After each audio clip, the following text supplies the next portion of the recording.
हरे कृष्णा, राधे राधे। हम सभी साधक परम पूज्य श्री रामानुजाचार्य जी का जीवन चरित्र श्रवण कर रहे हैं। आज का प्रसंग, श्री शैल नामक स्थान से एक गरीब ब्राह्मण दंपत्ति श्री रंगम में आए थे। नहीं, ये लोग मात्र श्री रंगनाथ भगवान के दर्शन के लिए नहीं आए थे। ये आए थे स्वामी रामानुजाचार्य जी से दीक्षा लेने। बहुत नाम सुना था इन्होंने स्वामी श्री रामानुजाचार्य जी का। संस्कारी दंपत्ति थे। पति तो भक्त था ही, पर पत्नी भी कम नहीं थी, बल्कि कहें पति से भी ज़्यादा श्रद्धा और भक्ति पत्नी में थी। पहले तो श्री रामानुजाचार्य जी ने मना कर दिया, पर पत्नी ने अपने नेत्रों से अश्रु बहाते हुए इतना ही कहा था, स्वामी जी हम गरीब हैं, क्या इसलिए हम आपके शिष्य नहीं बन सकते? हाँ, स्वामी जी का हृदय पिघल गया। तुरंत बुलाकर कान में मंत्र फूंक दिया, तप्त शंख और चक्र का चिन्ह प्रदान किया और नाम रखा वरदाचार्य। उनकी पत्नी नारायणी। बहुत आनंदित थे आज ये दोनों दंपत्ति। कुछ दिन रहे श्री रंगम में, सेवा करते थे स्वामी जी की। पर एक दिन स्वामी जी ने कहा, आप लोग अपने घर जाएं और घर में ही परिवार के साथ रहकर प्रेम से भजन करें। सद्गुरु की आज्ञा साष्टांग प्रणाम करके वो लोग जब अपने श्री शैल की ओर प्रस्थान करने लगे, तब इन्होंने आचार्य चरण से एक ही प्रार्थना की थी, हे भगवान, हमारे यहाँ हमारे घर को एक बार अपने चरण पधराकर अवश्य पवित्र कीजिएगा। आऊँगा और मेरे साथ मेरे संत भी आएंगे। स्वामी श्री रामानुजाचार्य जी की वाणी सुनकर ये दंपत्ति बहुत आनंदित हो गए और अपने गांव लौट आए। चलो श्री शैल पर्वत की यात्रा की जाए। एकाएक स्वामी श्री रामानुजाचार्य जी ने अपने वैष्णव परिकर से कहा, आचार्य चरण की आज्ञा हो और कोई मना कर दे? सब लोग चल पड़े थे श्री शैल की ओर। हम श्री शैल में प्रसाद कहाँ पाएंगे? साथ के वैष्णवों को चिंता हुई, और चिंता अपनी नहीं, अपने गुरुदेव की थी। अपना शिष्य है ना वरदाचार्य, उसी के यहाँ जाएंगे। पर वो तो गरीब है और हमारे साथ इतने वैष्णव संत हैं। एक ने यह प्रश्न भी कर दिया था, पर रामानुजाचार्य जी ने इस प्रश्न पर कोई ध्यान नहीं दिया। श्री शैल पहुंचकर वरदाचार्य जी के यहाँ गए श्री रामानुजाचार्य जी। द्वार पर जाकर आवाज दी। द्वार खुला था। भीतर चले गए स्वामी जी और घर के आंगन में जाकर बैठ गए। वरदाचार्य, कहाँ हो तुम? ओह, इतनी मीठी आवाज, ये तो मेरे गुरुदेव की है। पत्नी नारायणी आनंदित हो गई। घर में उसका पति वरदाचार्य नहीं था, पर वो बाहर आए कैसे? वो तो भीतर नहा रही थी और उसका जो दूसरा कपड़ा था वो बाहर सूख रहा था। 2 ही जोड़ी कपड़े तो थे इसके पास। वरदाचार्य कहाँ है? स्वामी जी ने बाहर से फिर पूछा।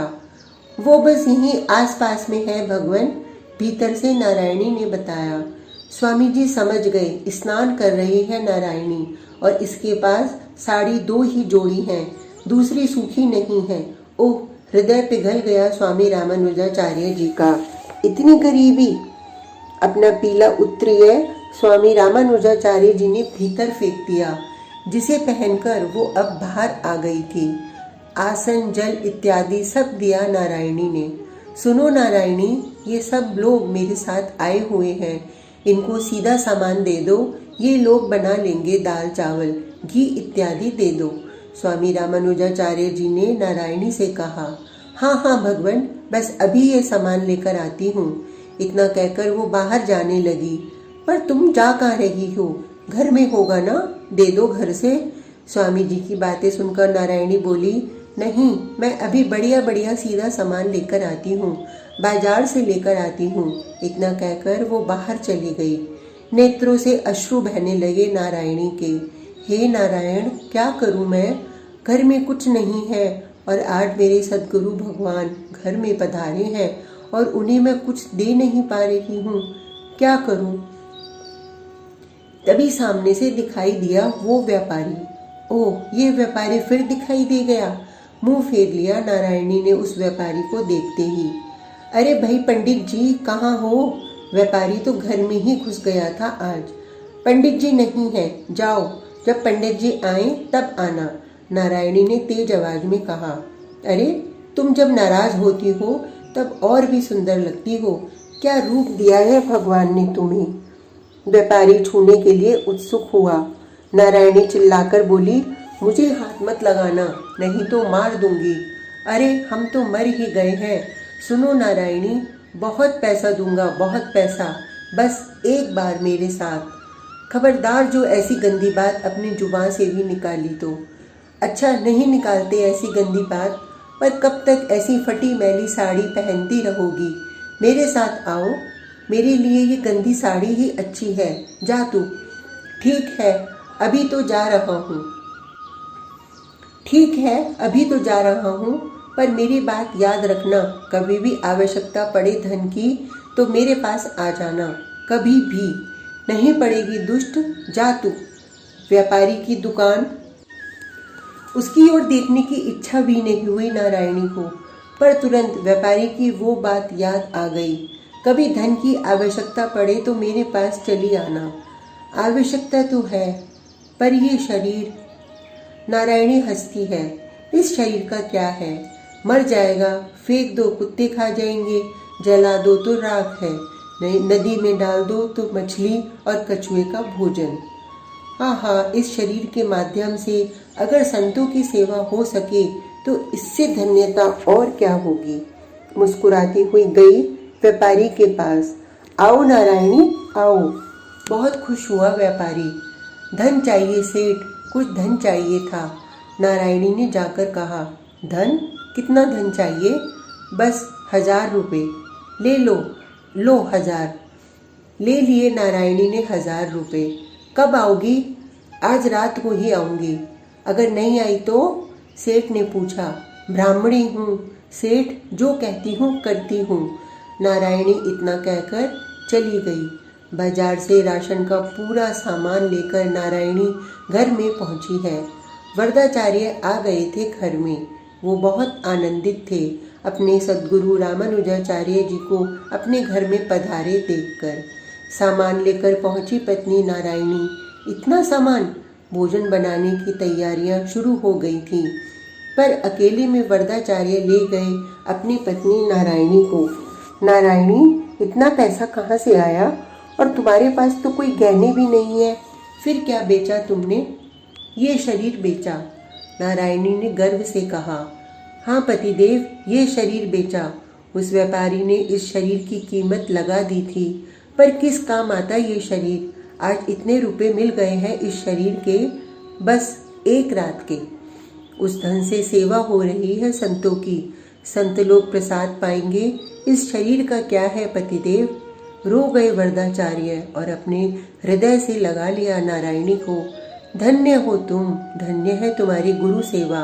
अच्छा चलो अब तैयार हो जाओ। पर पतिदेव, यहाँ गुरुदेव का भोजन प्रसाद? नारायणी ने कहा, संत लोग स्वयं ही बना रहे हैं, पर तुमने वचन दिया है ना उस व्यापारी को। झूठ बोलना ठीक नहीं है नारायणी। चलो तैयार हो जाओ। स्नान करती है नारायणी। अच्छी सी एक साड़ी पहनाई स्वयं पति ने। पैरों में महावर तो लगा लो। तभी बाहर बारिश शुरू हो गई थी। द्वार खोलो, द्वार खोलो। नारायणी ने व्यापारी के दरवाजे में पहुंचकर आवाज लगाई। खुला है, आ जाओ भीतर। व्यापारी ने कहा। दरवाजा खुला ही था। व्यापारी तो प्रतीक्षा में ही था, नारायणी के आने की प्रतीक्षा। नारायणी भीतर गई।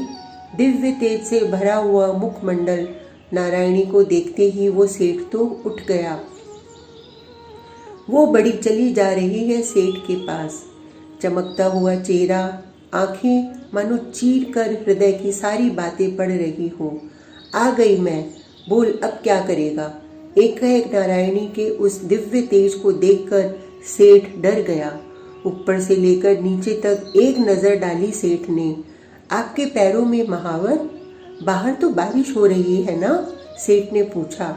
हाँ, बाहर बारिश हो रही है, नारायणी ने भी उत्तर दिया। फिर आपके पैरों की महावर छूटी नहीं? नहीं, मेरे पति मुझे अपने कंधे में बैठाकर लाए हैं, नारायणी ने स्पष्टता से कहा। क्या? चौंक गया वो सेठ। अब कहाँ है तुम्हारे पति? बाहर है, नारायणी ने कहा। दौड़ते हुए बाहर आया वो व्यापारी और जैसे ही देखा आंखें बंद करके बैठे हैं, ध्यान कर रहे हैं, मुख से नारायण नारायण नारायण निकल रहा है।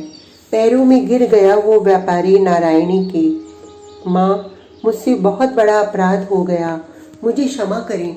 नारायणी के पैरों में गिरा हुआ है वो सेठ और रो रहा है। माँ, ये क्या कह रहे हो तुम? नारायणी ने सेठ की ओर देखा। हाँ, इससे बड़ा अपराध और क्या, और पाप क्या होगा कि माँ के ऊपर कोई बुरी दृष्टि डाले? आप तो भक्ति के अवतार हैं। बताइए ना, मेरे इस पाप का प्रायश्चित कैसे होगा? सेठ को पश्चाताप होने लगा था। हे सेठ, भगवत भक्ति से बड़ा और कोई साधन नहीं है। भक्ति करो, भक्ति ही सरल और सुगम साधन है, जो हमारे समस्त पापों का नाश करते हुए हमें भगवान की ओर उन्मुख कर देता है। नारायणी ने सेठ को समझाया। मुझे भक्ति करनी है। सेठ का हृदय परिवर्तन हो चुका था। तो चलो हमारे साथ। हमारे यहाँ भगवान श्री रामानुजाचार्य जी पधारे हैं, उन्हीं से दीक्षा लो और भक्ति करो। सेठ को लेकर नारायणी और उनके पति वरदाचार्य स्वामी श्री रामानुजाचार्य जी के पास अपने घर में आए। अरे, तुम दोनों कहाँ गए थे? हमने प्रतीक्षा की, खूब की, फिर हम लोगों ने प्रसाद पा लिया। स्वामी रामानुजाचार्य जी ने कहा। ठीक किया भगवान, हमको तो आपका झूठन मिले, हम उसी में धन्य हैं, ये हमारा सौभाग्य है। नारायणी ने अति आनंदित होते हुए स्वामी जी के पत्तल में से उनकी प्रसादी लेकर नारायणी ने अपने पति को दिया और स्वयं उसको ग्रहण किया।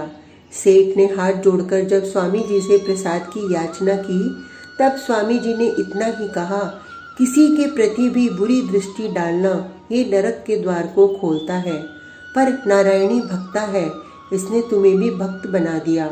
सब स्तब्ध थे। स्वामी रामानुजाचार्य जी को सब पता था। लो, ग्रहण करो प्रसाद सेठ। और जब उस सेठ ने स्वामी रामानुजाचार्य जी के प्रसाद को ग्रहण किया, तब तो उसका रोम रोम पुलकित हो उठा था। उसके अनंत जन्मों के पापों का भी क्षय हो गया था। आज का प्रसंग इतना ही। कल तक के लिए हरे कृष्णा, राधे राधे।